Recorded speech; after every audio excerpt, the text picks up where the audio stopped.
Video lecture में हम लोग छात्रों द्वारा पूछी गई प्रॉब्लम्स के बारे में डिस्कस करेंगे। ये प्रॉब्लम है जो आप द्वारा पूछी गई है, इसमें इसको सॉल्व करना है। तो इसके लिए आप क्या करिए कि माना 9 + x² = t²। इसको डिफ्रेंशिएट कर दीजिए। Differentiating with respect to x, तो क्या मिल जाएगा ये 2x dx = 2t dt। This implies x dx = t dt। तो 9 + x² की जगह पर t² हो जाएगा और x dx की जगह पर t dt हो जाएगा। और 9 - x² क्या हो जाएगा, यहाँ से x² का मान यहाँ पर रख देंगे। तो 9 - x² = 18 - t²। यहाँ से ये वैल्यू यहाँ पुट करी x² की, तो t के टर्म में ये वैल्यू आ गई। तो ये जो इंटीग्रेशन है, अगर हम इसको i कह दें तो क्या हो जाएगा i का मान, तो i = इंटीग्रेशन x dx तो t dt हो जाएगा। तो ये होगा 18 - t² इसका अंडर रूट अपॉन ये 9 + x² t² है, तो ये अंडर रूट में है, तो ये t रह जाएगा यहाँ पर t dt। ये कैंसिल हो जाएंगे एक दूसरे से, तो ये हो गया 18 - t² अंडर रूट dt। अब ये क्या हो गया, ये यहाँ पर अप्लाई कर देंगे फार्मूला।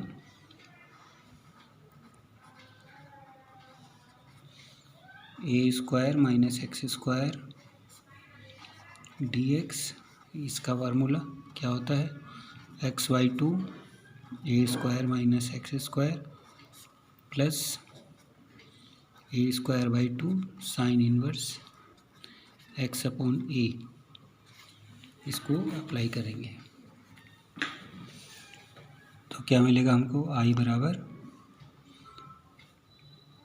x क्या है यहाँ पर t, तो t/2 a² - x² मतलब 18 - t²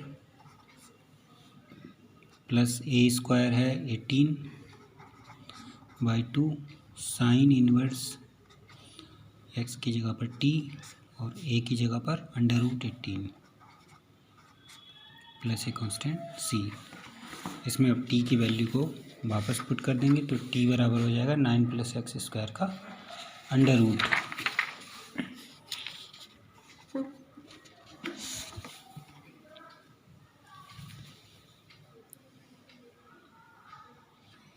नाइन प्लस x² इसका अंडर रूट और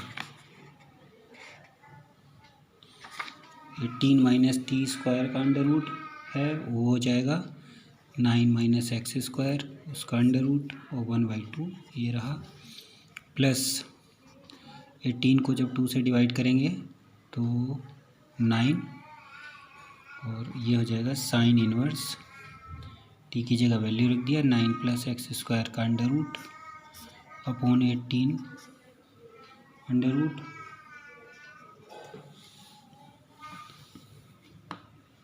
this is equal to 1/2 81 - x⁴ plus 9 sine inverse 9 + x² upon 18 पूरे का under root plus c। Now second problem, solve 0 to π/2 sin³ x cos x dx।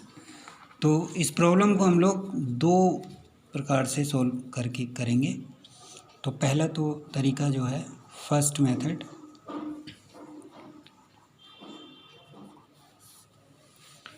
Simple है। क्या करें, sin x को t मान लें, लेट sin x = t। इसको differentiate कर दें, तो differentiating with respect to x, differentiating only. Differentiating क्या हो जाएगा हमको, ये cos x dx तो ये हो गया डी टी। तो क्या कोस एक्स डी एक्स का मान हम डी टी रख देंगे और यहाँ पर हो जाएगा ये, और लिमिट की बात रही तो when x equal to 0 then t equal to sine 0, तो साइन 0 मतलब 0। When x equal to pi by 2 then t equal to sine pi by 2 मतलब 1। तो क्या हो जाएगा ये, अगर हम इसको आई कहें तो आई बराबर 0 to 1 T cube D T. इसका सिंपल है टी की पावर 4/4 0 to 1, लिमिट रख दें इसमें, तो 1 माइनस 0/4, तो इट इज़ 1/4। तो ये इसका सॉल्यूशन हो गया फर्स्ट मेथड। अब हम एक बड़े महत्वपूर्ण मेथड है जिसको हम लोग अप्लाई किया करेंगे, अगर सीख लेंगे इसको तो अच्छा रहेगा। सेकंड मेथड इसी को सॉल्व करने का,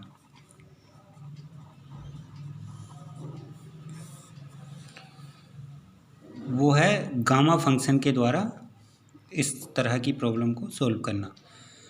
तो उसके लिए हमें थोड़ा सा जानना पड़ेगा गामा फंक्शन के बारे में। तो गामा फंक्शन क्या होता है, तो the improper integral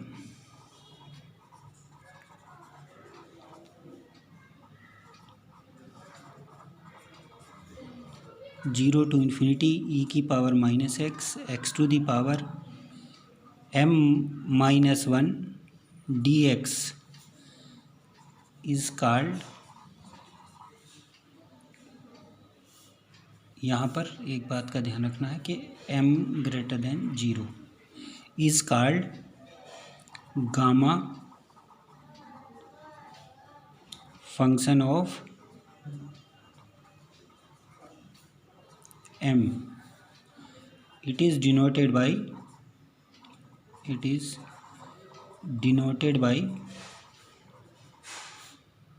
gamma m। तो इसका मतलब क्या हो गया कि गामा m बराबर 0 to infinity e to the power minus x x to the power m-1 dx।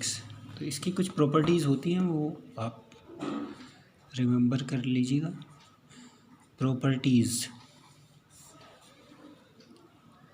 Number 1, gamma 1 is equal to 1। दूसरी बात, gamma of 1/2 is under root pi. तीसरी, gamma of m+1 is equal to m gamma m। Fourth, gamma of m is equal to factorial m-1 if m is an integer. यदि m कोई integer हो तो gamma m बराबर m-1 हो जाएगा। मतलब अगर m बराबर मान लिया 6 हो तो गामा 6 बराबर फैक्टोरियल 5 मतलब बराबर 120।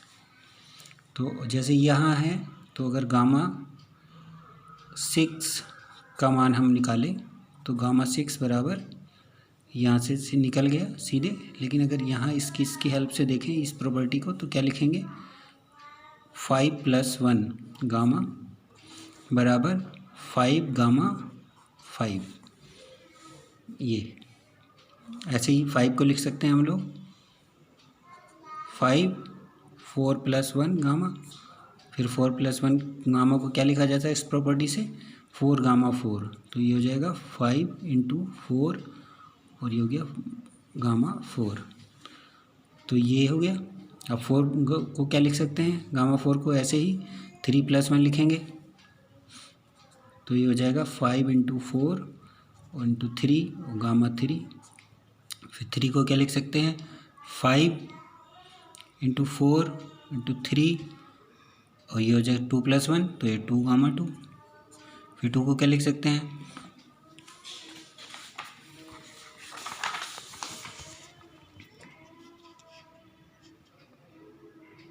5 × 4 × 2 को क्या लिख सकते हैं 1 + 1 तो ये हो जाएगा 1 Γ1 और Γ1 का मान कितना है 1 तो ये क्या है ये फैक्टोरियल 5 है। तो ये चीज़ जो है यहाँ से भी हम लोग देख सकते हैं गामा की वैल्यूज़ कुछ। अब इस गामा की हेल्प से we have the following formula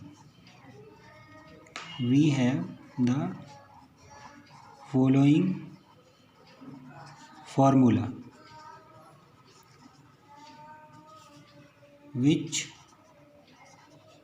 uses gamma function।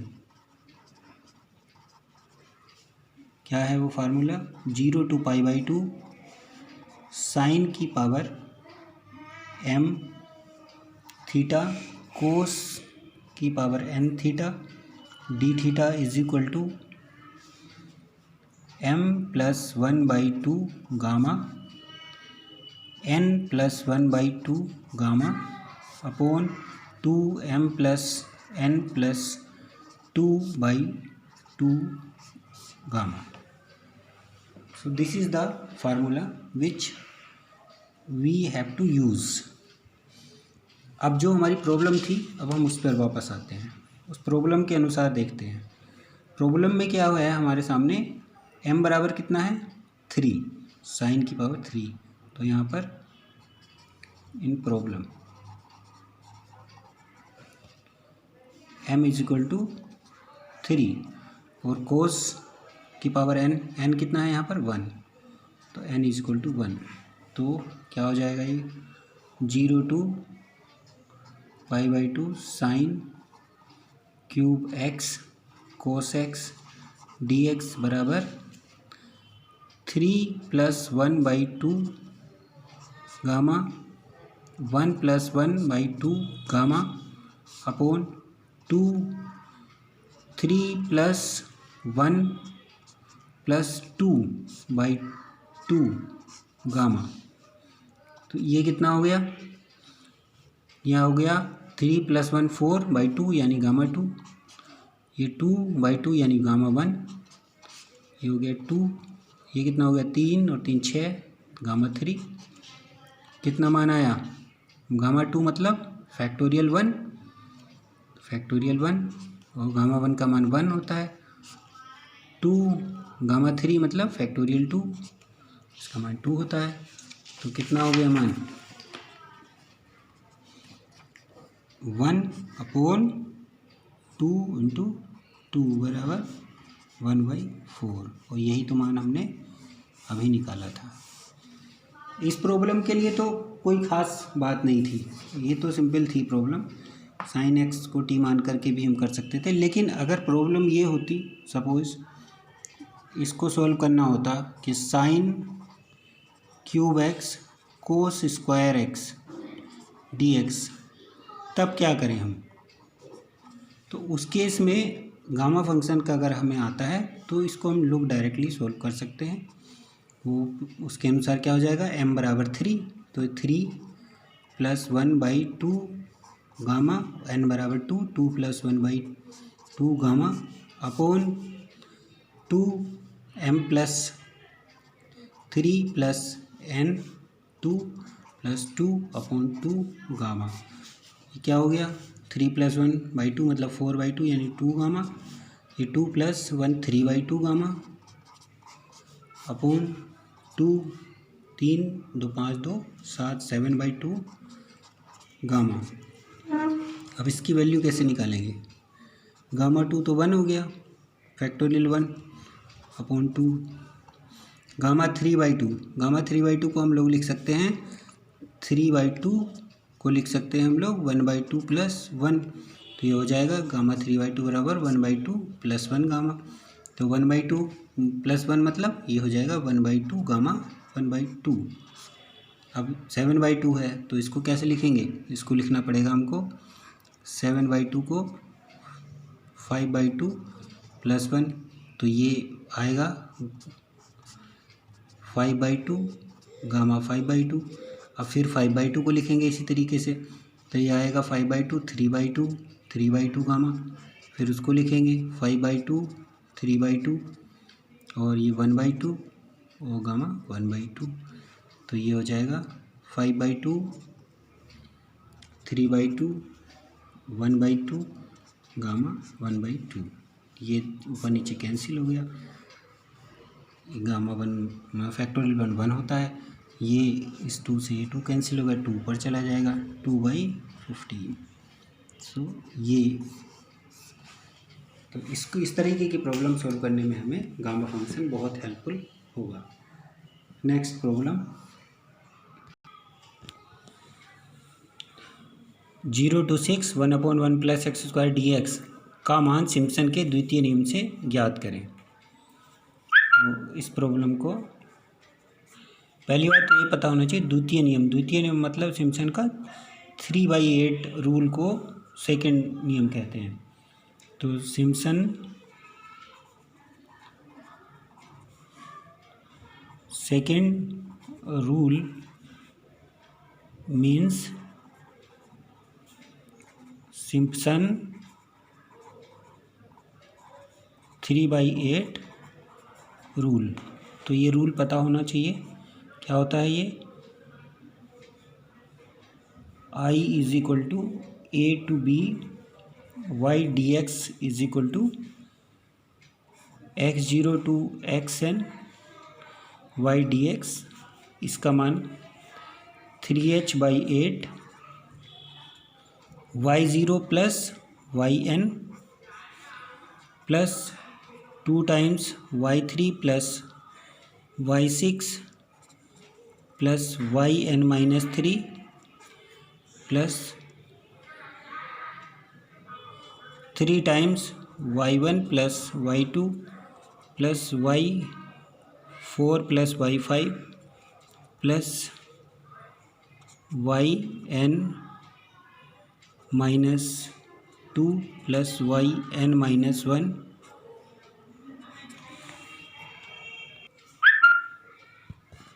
where n is multiple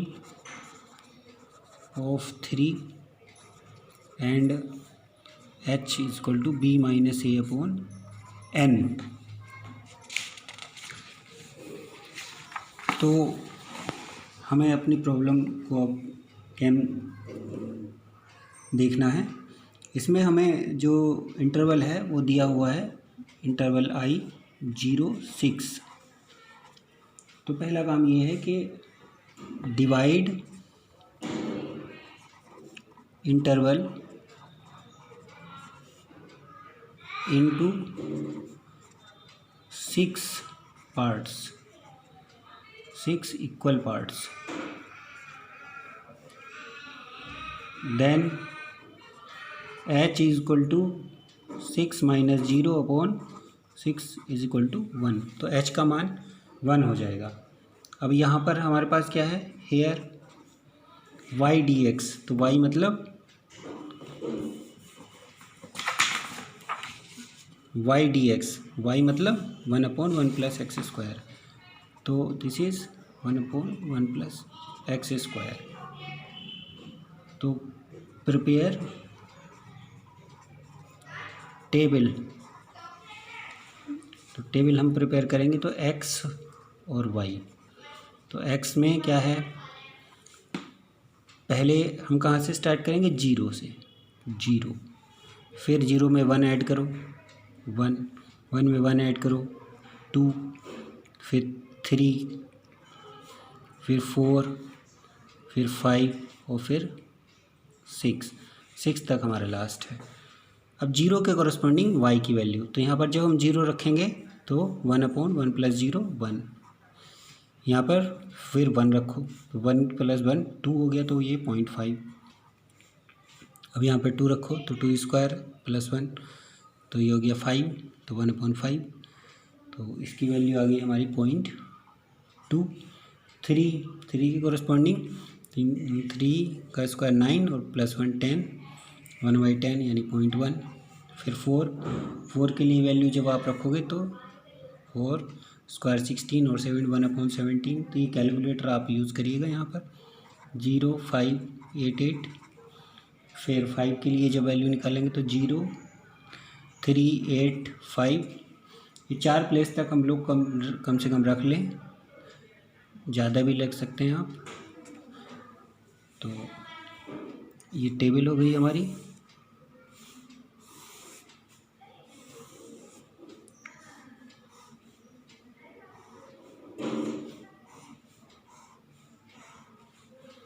इसमें हमने इनके नाम रख दिए, ये x0 कह दिया, इसको x1, x2, x3, x4, x5, x6 और उसी के कोरस्पॉन्डिंग इसको y0 कह दिया, y1, y2, y3, y4, y5 और y6। अब ये जो हमने फार्मूला लिखा था, जनरल फार्मूला, उसको इस टेबल के अनुसार लिखेंगे हम लोग। तो फार्मूला क्या बन जाएगा हमारा,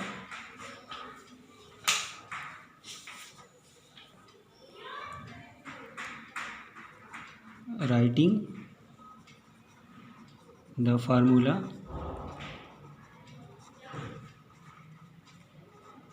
according to the table,